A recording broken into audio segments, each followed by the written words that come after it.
περπατώ κι αν περπατώ, δεν ξέρω που πηγαίνω. Κι αν περπατώ κι αν περπατώ, δεν ξέρω που πηγαίνω.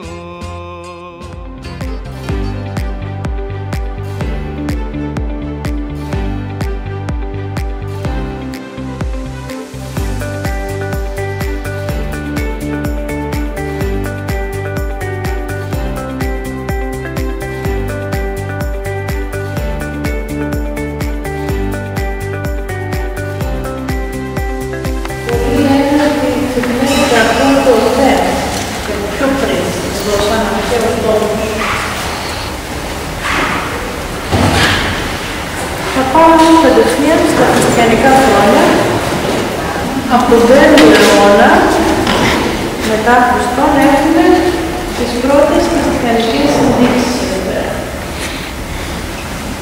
Από τον 5ο αιώνα μέχρι τον 9ο δεν μας όρθονται πολλά πράγματα, αλλά βρήκανε θεμέλια παλαιότερου ναού και με εκείνα τα θεμέλια και αυτό το ναό. Αυτά εδώ μπροστά που βλέπετε είναι παλαιά, μοσαϊκό παλαιό, μεσοβυζαντινό, το οποίο ανάγεται γύρω στον 10ο αιώνα, έτσι κοντά. Είναι χειροποίητο φυσικά, βλέπετε οι πέτρες έχουν συγγεί στην επιφάνεια. Το μάρμαρο έχει μείνει σε πιο χαμηλή στάθμη, γιατί είναι πιο μαλακό από πέτρα, και η πέτρα έχει μείνει στην επιφάνεια. Δείχνει πόσο παλαιό είναι, πολύ παλαιό. Πάνω από 1000 έτη. Τελειώνοντας το ναό, ο Άγιος Ορμανός ψάχνει να βρει μια σανίδα κατάλληλη, έτσι ώστε να αγιογραφιστεί η εικόνα της Παναγίας. Και όπως οι τεχνίτες λιέναν το ψήλιο, σκίστηκε το ψήλιο. Εδώ τώρα αυτή τη στιγμή βλέπετε το αντίγραφο της εικόνας, γιατί η εικόνα είναι στον Πειραιά αυτή τη στιγμή. Για 2 εβδομάδες πήγε στον Πειραιά, μας παρακαλέσει πολύ να πάει εκεί η εικόνα να μεταδώσει την εμπειρία της. Τώρα δεν ξέρω αν μπορεί κάποιος να φτιάξει με ένα κινητό, θα δείτε.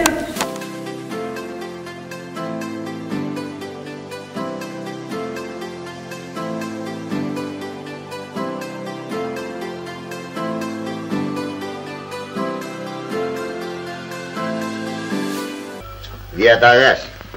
Πετάξω απέναντι στο εστιατόριο και φέρε μου κάτι να τσιμπήσω. Μάλιστα, τι να σας φέρω? Κάτι ελαφρό, δεν θα φάω σήμερα, δεν πεινώ. Μια μακαρονάδα. Με σαλτσίτσα? Με σαλτσίτσα. Και ένα κοτόπουλο. Και μια μερίδα αρνάκι. Ψητό? Ψητό. Και που είσαι, πες του να ετοιμάσει μια καλή μερίδα και φτέδες. Και μια συναδρίδα. Αν υπάρχει. Αν υπάρχει, αν υπάρχει θα πας εσύ να την ψαρέψεις. Όχι βέβαια. Όχι βέβαια, άντε πήγαινε και που είσαι.